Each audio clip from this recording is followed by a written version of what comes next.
Passive voice. और ये topic हमने 8th, 9th, 10th, 11th इन चारों क्लासेस के लिए शुरू किया था। और इसके अंतर्गत हम साधारण वाक्य किस तरह से एक्टिव वॉइस पैसिव वॉइस में बदलते हैं वो एक्सरसाइज भी कर चुके हैं। और एक 10th में क्विज भी आई थी, उस क्विज को भी हमने किया है। और साथ में यह भी कहा है कि किसी प्रकार की कोई समस्या हो तो पूछिएगा। तो active voice into passive voice में अपन ने जो सबसे पहले चीज़ देखी थी वो रूल्स देखे थे, एक्टिव पैसिव क्या होती है वो बताया था। उसके बाद साधारण वाक्य थे, उनको अपन ने हल करके देखा था। आज अपन ये दूसरा भाग इसका देखते हैं जिसमें इंटेरोगेटिव सेंटेंसेज, प्रश्नवाचक वाक्य, यानी इंटेरोगेटिव सेंटेंसेज को कैसे एक्टिव से पैसिव में बदलते हैं। तो उसके अंतर्गत पहले अपन जो हेल्पिंग वर्ब से शुरू होते हैं, हेल्पिंग वर्ब से जो वाक्य शुरू होते हैं वो वाक्य देखते हैं। पहला वाक्य है have you taken lunch, sign of interrogation. इस वाक्य को देखिए, इसमें हैव है वो हेल्पिंग वर्ब है, यू आपका सब्जेक्ट है, टेकन आपकी मैन वर्ब है, लंच आपका ऑब्जेक्ट है और ये प्रश्नवाचक चिन्ह। ध्यान रहे आपको कि चार ही चीजों में परिवर्तन बताया आपको। सब्जेक्ट बदलता है, हेल्पिंग वर्ब बदलती है, वर्ब बदलता है और ऑब्जेक्ट बदलती है। तो यहाँ पर अपन जो ऑब्जेक्ट है वो किसका स्थान लेता है? सब्जेक्ट का स्थान लेता है। और ये वाक्य कैसा है? इंटेरोगेटिव। तो इंटेरोगेटिव सेंटेंस में हेल्पिंग वर्ब है वो सब्जेक्ट से पहले रहती है। पहले यू सब्जेक्ट था इसलिए इसके साथ हेल्पिंग वर्ब थी हैव, लेकिन अब लंच आएगा तो उसके लिए हो जाएगा has. Has lunch been taken by you, sign of interrogation. तो यहाँ पर देखिए परफेक्ट टेंस था। परफेक्ट टेंस कोई सा भी क्यों न हो, आपको बार बार बताया जा रहा है कि शॉर्ट में याद रखना चाहते हो तो प्रेजेंट परफेक्ट, पास्ट परफेक्ट और फ्यूचर परफेक्ट, कोई सा भी परफेक्ट टेंस क्यों न हो, सबकी जो हेल्पिंग वर्ब होती है उसके साथ प्लस बीन लग जाता है जब उसकी पैसिव वॉइस बनाते हैं। यहाँ पर हैज के साथ बीन जुड़ा, लेकिन ये जरूर ध्यान रखना है, बार बार टोक रहा हूँ, हैज बीन शुरू में नहीं आएगा। जो सहायक क्रिया का दूसरा भाग होता है वो हमेशा मैन वर्ब होती है, उससे पहले रह जाता है। दूसरा वाक्य देखते हैं, can Hari win the race, sign of interrogation. इस वाक्य में देखते हैं पार्ट्स ऑफ स्पीच के अनुसार कैन आपका मॉडल, हरी आपका सब्जेक्ट, विन आपकी वर्ब, द रेस आपका ऑब्जेक्ट। चारों चीजें मिल गई अपन को। तो ये वाक्य किससे शुरू है? मॉडल से। अब इसका उत्तर लिखेंगे तो ऑब्जेक्ट किसका स्थान लेता है? सब्जेक्ट का स्थान। लेकिन ये वाक्य कैसा है? इंटेरोगेटिव। तो इसका उत्तर भी देंगे तो इस वाक्य को किस रूप में रखेंगे? इंटेरोगेटिव रूप में। कैन द रेस, और मॉडल कोई सा भी क्यों ना हो, उसकी जब पैसिव वॉइस बनाते हैं तो उसके साथ प्लस बी लगता है। Can the race be, win की थर्ड फॉर्म होती है वॉन, बाय हरी लिख सकते हैं या हिम भी लिख सकते हैं। तो ये तो अपन ने अभी वो वाक्य देखे हैं जो सहायक क्रिया से शुरू होते हैं। अब वो वाक्य दे रहे हैं जो WH वर्ड से है, उसमें भी कोई खास फर्क नहीं पड़ेगा। When did he deposit the money in the bank, when did he deposit the money in the bank. तो इसमें एक नई चीज आ गई कि WH वर्ड भी आ गया, लेकिन फिर आपको ये तो ध्यान ही रखना WH वर्ड में इस तरह के वाक्य में तो कोई चेंज होता नहीं। डिड आपकी हेल्पिंग वर्ब है, ही आपका सब्जेक्ट है, डिपॉजिट आपकी मैन वर्ब है और द मनी आपका ऑब्जेक्ट है। आगे एडजंक्ट जो वाक्य में कॉम्प्लीमेंट भी कहते हैं, पूरक के रूप में इन द बैंक रहेगा, वहां आगे तक आपको जाना नहीं। जब इसका उत्तर लिखेंगे वेन का, तो वेन आ जाएगा। डिड किस में बदलता है? वॉज और वर में। When was the money, verb की कौन सी form? Third form, deposited in the bank by he का ऑब्जेक्ट हो जाएगा हिम। ये आपका WH वर्ड से एक वाक्य था। लेकिन जो हु से शुरू होते हैं सेंटेंस, उनका नियम अलग है। हु से प्रारंभ होने वाले वाक्य, इन वाक्यों में हु है वो रिलेटिव प्रोनाउन के लिए भी आता है और वैसे इंटेरोगेटिव वर्ड भी है। तो इन वाक्यों में आपको सब्जेक्ट नहीं मिलेगा। और पैसिव वॉइस बनाते समय सब्जेक्ट ऑब्जेक्ट के स्थान पर, ऑब्जेक्ट कहाँ आता है? सब्जेक्ट के स्थान पे। इसकी पैसिव वॉइस बनाते हो तो दो तरीके से बना सकते हो। एक तो हु को हटाओ और उसके स्थान पर बाय हुम लिख सकते हो।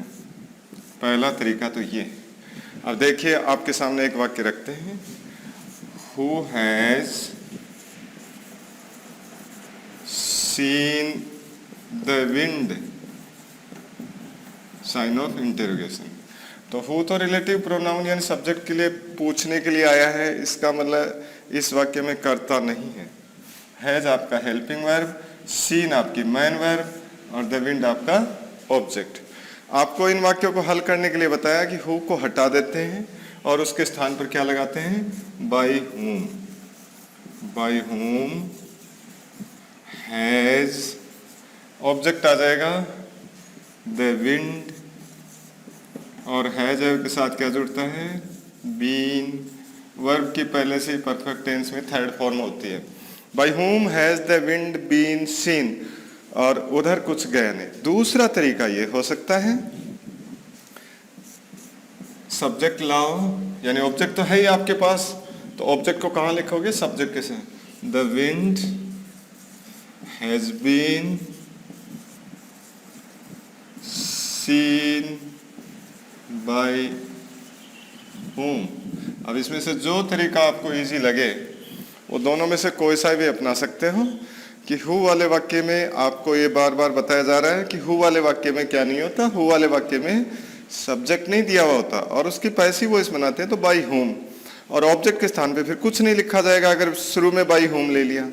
और अगर आप इस तरीके से बनाते हो कि शुरू में सब्जेक्ट लेके फिर हेल्पिंग में, तो अंत में बाय हुम चला गया। एक और वाक्य ऐसा देख सकते हो, who stole my money, sign of interrogation. अब ये वाक्य देखिए कि इसमें हेल्पिंग वर्ब तो नहीं दी, लेकिन आपको ये तो पता होना चाहिए कि हेल्पिंग वर्ब नहीं दी तो या तो सिंपल प्रेजेंट है या सिंपल पास्ट है। ये स्टॉल है, ये स्टील वर्ब की सेकंड फॉर्म है, और सेकंड फॉर्म आती है केवल सिंपल पास्ट में। तो by whom was my money, ये पॉजेसिव केस में इसलिए ऐसा कैसा रहेगा। और वर्ब की कौन सी form? Third form. By whom was my money stolen. ये हु से प्रारंभ होने वाले वाक्य देखें। अभी अपन ने देखे थे हु से, और हु के बारे में बताया था कि इन वाक्यों में सब्जेक्ट नहीं होता। हु का प्रयोग करते हैं तब इसका मतलब सब्जेक्ट के बारे में पूछने के लिए करते हैं। हुम वाले वाक्य होते हैं उसमें ऑब्जेक्ट नहीं होता है। आपको कई बार दिखाई तो देता है, लेकिन ऑब्जेक्ट के बारे में पूछने के लिए हुम का प्रयोग किया जाता है। और इनकी जब पैसिव वॉइस बनाएंगे तब हुम के स्थान पर हु लगा देते हैं। और इसका मतलब जब इसमें ऑब्जेक्ट नहीं है तो किसका स्थान खाली रहेगा? सब्जेक्ट का स्थान खाली रहेगा। जैसे पहला वाक्य है, whom do you help the most? तो वाक्य के अर्थ के अनुसार भी यही पूछ रहा है कि आप सबसे ज्यादा मदद किसकी करते हो, तो डूअर ऑफ द एक्शन काम करने वाला तो दे रखा है, लेकिन ऑब्जेक्ट के बारे में पूछा है कि सबसे अधिक मदद किसकी करते हैं। तो हुम वाले वाक्य में जब हुम से शुरू हो रहा है तो इसका मतलब उस वाक्य में क्या नहीं दिया हुआ, उस वाक्य में ऑब्जेक्ट नहीं दिया हुआ, और ऑब्जेक्ट नहीं दिया हुआ होता है तो उस स्थिति में सब्जेक्ट का स्थान खाली रहेगा पैसिव वॉइस में, क्योंकि पैसिव वॉइस बनाते तब ऑब्जेक्ट ही तो सब्जेक्ट का स्थान लेता है। होम की जगह क्या लगा देंगे, who. Do does simple present है, इसमें सहायक क्रिया प्रेजेंट कंटिन्यूस की लगेगी। Who is helped the most by you का यू रहेगा। तो यहां पर देखो हु के बाद में क्या ले लिया अपन ने, हेल्पिंग वर्ब, और हेल्पिंग वर्ब के बाद में नहीं तो प्रश्नवाचक वाक्य में क्या आता है, सब्जेक्ट आता है। लेकिन हुम से जो वाक्य शुरू है उसमें ऑब्जेक्ट नहीं होता, पैसिव वॉइस बनाते समय फिर सब्जेक्ट का स्थान खाली रह गया। दूसरा वाक्य देखते हैं, हुम आर दे कॉलिंग। तो हुम तो आ गया ऑब्जेक्ट के लिए, आर हेल्पिंग वर्ब, दे आपका सब्जेक्ट और कॉलिंग आपकी वर्ब, यानी वो किसको पुकार रहे हैं। तो ऑब्जेक्ट के लिए पूछा, हुम के स्थान पर क्या आ जाएगा, हु। अब देखना हुम आर दे कॉलिंग, हो सकता है एक व्यक्ति को भी कॉल किया जा रहा हो सकता है, लेकिन ज्यादातर अमूमन अपन अर्थ निकालते हैं कि वो किसको पुकार रहे हैं। तो किसको का मतलब एक व्यक्ति ही ज्यादातर हो सकता है। तो हु इज, और इज एम आर के साथ क्या जुड़ता है, being. Who is being verb की कौन सी फॉर्म, कॉल्ड। बाय देम लिखते हो तो ठीक है, नहीं लिखते तो कोई आवश्यकता नहीं होती। Who is being called by them, यानी किसको पुकारा जा रहा है। तो इसका मतलब अपन ये सेंस में ले रहे हैं कि एक पर्टिकुलर व्यक्ति को पुकारा जा रहा है।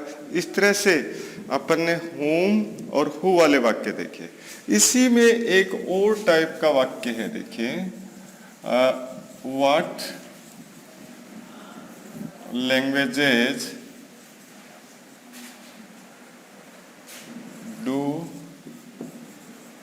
these people speak। ये वाक्य देखिए, नए हु से शुरू है, नए हुम से शुरू है, लेकिन इस वाक्य में व्हाट दे करके और अगले ने ऑब्जेक्ट के बारे में पूछ लिया। व्हाट लैंग्वेजेस, कौन सी भाषाएं, ये व्हाट लैंग्वेजेस तो इंटेरोगेटिव वर्ड में पूरे में काउंट हो गया। डू आपकी हेल्पिंग वर्ब, These people आपका सब्जेक्ट, स्पीक आपकी वर्ब। तो इस तरह से इस वाक्य में क्या नहीं दिखाई दे रहा है अपन को, ऑब्जेक्ट नहीं दिखाई दे रहा। तो इसकी जब पैसिव वॉइस बनाएंगे तो व्हाट लैंग्वेजेस, अब लैंग्वेजेस प्लूरल में है, यही प्रभावित कर रहा है इसको। आर, स्पीक की third form spoken by these people, sign of interrogation. तो जो व्हाट से वाक्य शुरू हो रहा है उसमें आपको ये देख लेना, अगर उसमें ऑब्जेक्ट नहीं दिया तो जैसे ये वाक्य बना रहे हैं वैसे उस वाक्य में जो सब्जेक्ट होता है वो तो ऑब्जेक्ट का स्थान ले लेगा, लेकिन ऑब्जेक्ट नहीं होने के कारण सब्जेक्ट का स्थान क्या रह जाएगा, खाली रह जाएगा। एक और वाक्य देखते हैं,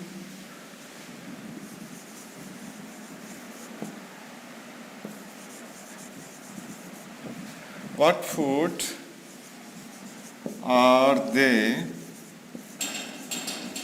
taking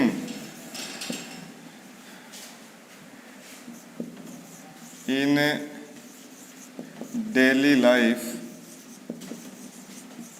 तो इसमें देखिए व्हाट फूड, ये तो इंटेरोगेटिव वर्ड के रूप में प्रयुक्त हुआ है। आर हेल्पिंग वर्ब, दे आपका सब्जेक्ट, टेकिंग आपकी वर्ब, और उसके आगे आपको क्या नहीं दिया, ऑब्जेक्ट नहीं दिया। तो जब इसका उत्तर लिखेंगे व्हाट फूड इज बीइंग भी कर सकते हो, आर बीइंग भी कर सकते हो। इज बीइंग टेक की third form, taken in daily life by them लिखा तो ठीक है, अंडरस्टूड है अपने आप, क्योंकि ये इनडेफिनेट सब्जेक्ट है, अनिश्चित करता है। तो इस तरह से आपके सामने जो इंटेरोगेटिव दूसरी टाइप के जो वाक्य देख रहे हैं अपन, उसके वो वाक्य देखे जो हेल्पिंग वर्ब से शुरू थे, वो वाक्य देखे जो हु से शुरू थे, वो वाक्य देखे जो हुम से शुरू थे, और वो वाक्य भी देखे जो व्हाट से शुरू हैं, क्योंकि उन ऐसे वाक्य भी आ सकते हैं जिनके अंदर क्या नहीं दिया है, ऑब्जेक्ट नहीं दिया। तो आपको इंटेरोगेटिव जो सेंटेंस है उसकी हर टाइप के जो सेंटेंसेज हैं वो आपके सामने करवा दिए गए हैं। कट इंपेरेटिव सेंटेंस, आज्ञार्थक वाक्य बोलते हैं जिसको, इंपेरेटिव सेंटेंसेज। इन वाक्यों की पहचान भी बड़ी इजी है कि आज्ञार्थक वाक्य कौन से वाक्य होते हैं। वो वाक्य जो किसी न किसी वर्ब से शुरू हो सकते हैं, अंत में फुल स्टॉप है, या अपन सेंस में ले तो वो वाक्य जिनमें आदेश हो, धमकी हो, सलाह हो, एडवाइस हो, वो वाक्य आज्ञार्थक वाक्य कहलाते हैं।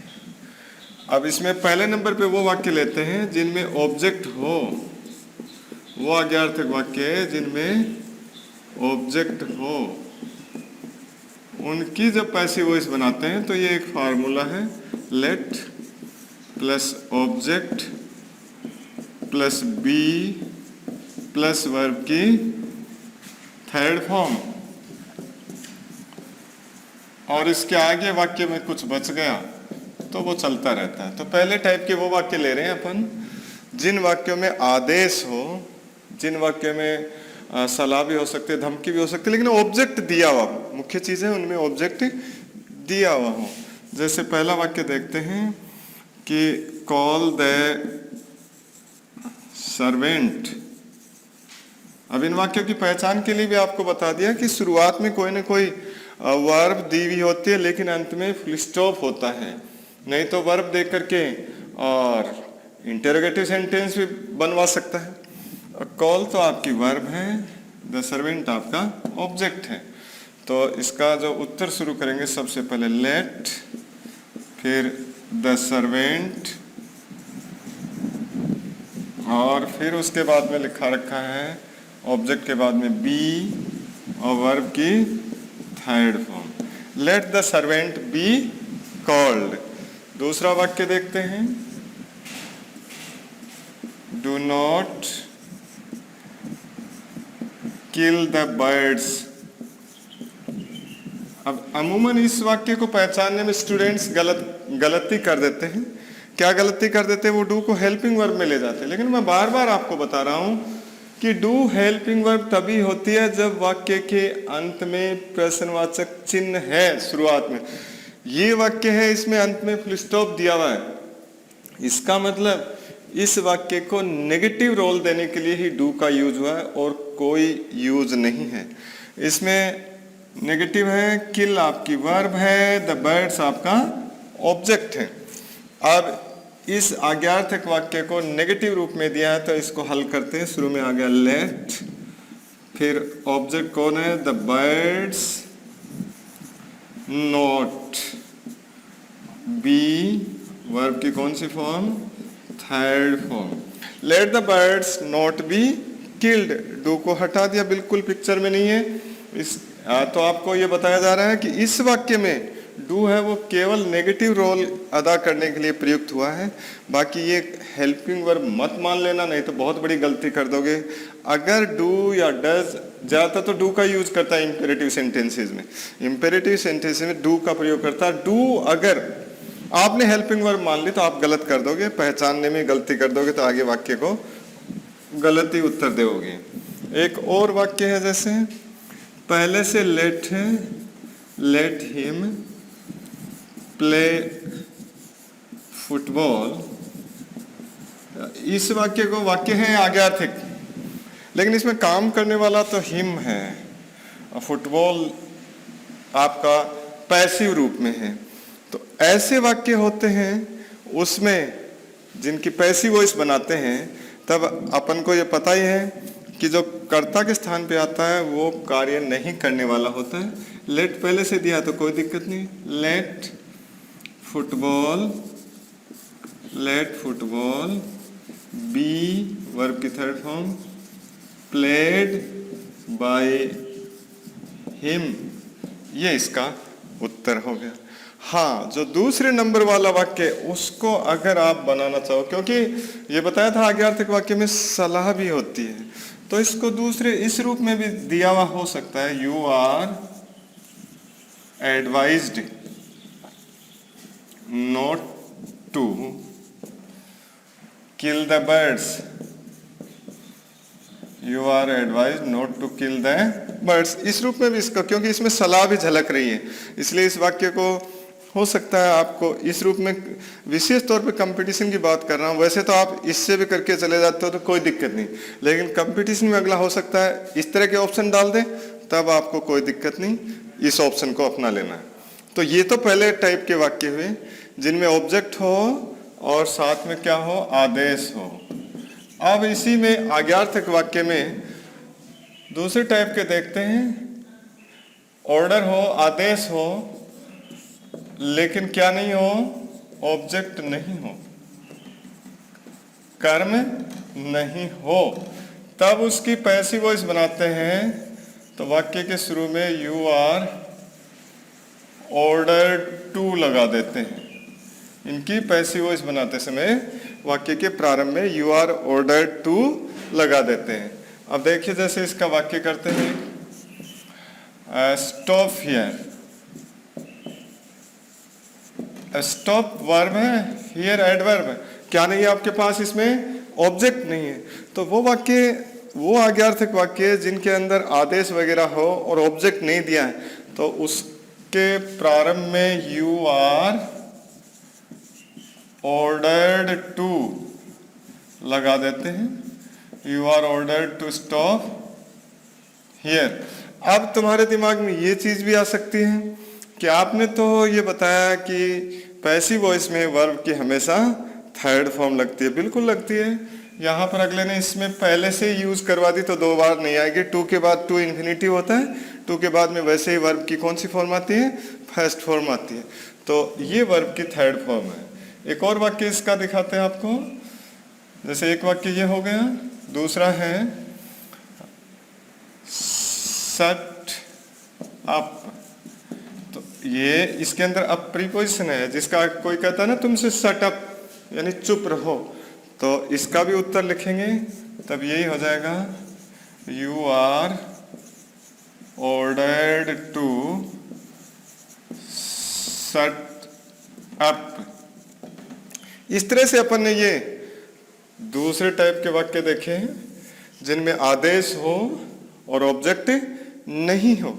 उसके बाद अपन तीसरे टाइप का सेंटेंस देखते हैं, वे वाक्य जिनमें प्लीज या काइंडली दिया हुआ हो, यानी रिक्वेस्ट वाले वाक्य होते हैं। प्लीज और काइंडली जिन वाक्यों में दिया हुआ है, उनकी जब पैसिव वॉइस बनाते हैं तो वाक्य के प्रारंभ में यू आर रिक्वेस्टेड टू लगा देते हैं तथा प्लीज और काइंडली को हटा देते हैं। ये तीसरे टाइप के देख रहे हैं कि जिन वाक्यों में प्लीज और काइंडली दिया हुआ, उन वाक्यों के प्रारंभ में यू आर रिक्वेस्टेड टू लगाते हैं और प्लीज और काइंडली को हटा देते हैं। जैसे पहला वाक्य है, प्लीज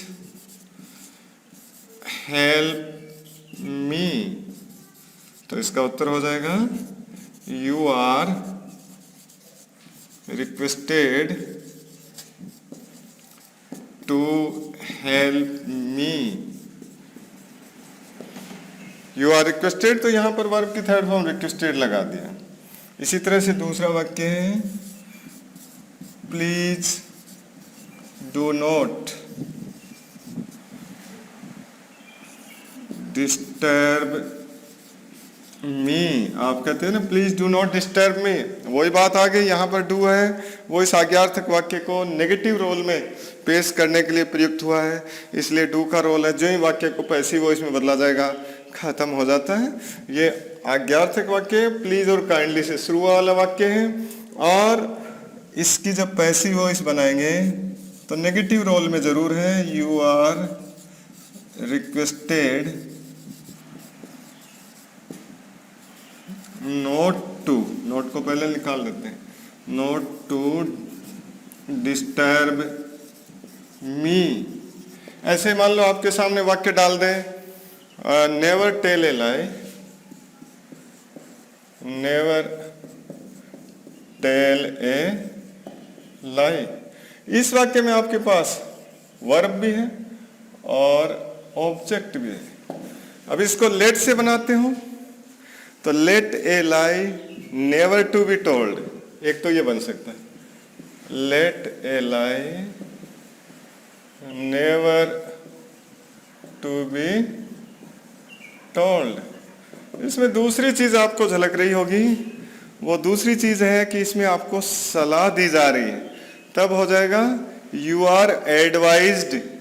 जैसे इस वाक्य में लिया है do not kill the birds, you are advised never to tell a lie. दूसरा इसमें ये हो सकता है। एक और वाक्य है जो आपके 15-20 साल पहले बोर्ड में आया था, डू इट, इतना ही वाक्य था, डू इट। अभी तक अपन ने जो सेंटेंस देखे थे उनमें डू का रोल केवल उस आज्ञार्थक वाक्य को नेगेटिव रूप देने के लिए था, लेकिन ध्यान रहे यहां पर ये जो सेंटेंस है उसमें डू वर्ब है और इट आपका ऑब्जेक्ट है, इसलिए यहां पर इसको अवॉइड नहीं कर सकते, यहां पर इस चीज को छोड़ नहीं सकते। अब इसका दो तरीके से, आपसे कोई कहता डू इट, आदेश भी है इसके अंदर, लेकिन आपके पास ऑब्जेक्ट भी है, तो आप इस वाक्य को दो तरीके से बना सकते हो। या तो लेट से बनाते हो, लेट इट बी डन, एक वाक्य हो गया। दूसरा ये भी बना सकते हो, you are ordered to do it. तो इस चीज का अंतर जरूर ध्यान रखना, या इस वाक्य के अंदर जो डू है उसका रोल है वर्ब के रूप में। अभी तक और वाक्यों में अपन ने देखा था डू तो उसके साथ नोट दिया हुआ था, और वहां पर डू का रोल था केवल नेगेटिव रूप देने के लिए। तो इस चीज का ध्यान रखना। दूसरी इस चीज का भी ध्यान रखना कि डू को आप हर जगह हेल्पिंग वर्ब मान के चलते हो, वो गलत हो जाता है। कहीं कहीं वर्ब के रूप में आ जाता है, कहीं कहीं आज्ञार्थक वाक्य को नेगेटिव रोल में देने के लिए, जैसे दूसरा वाक्य था, इसके अलावा आपका प्लीज और काइंडली वाले में दूसरा वाक्य था, वहां पर डू का रोल केवल उस वाक्य को नेगेटिव रोल में देने के लिए है, बाद में उसका कोई रोल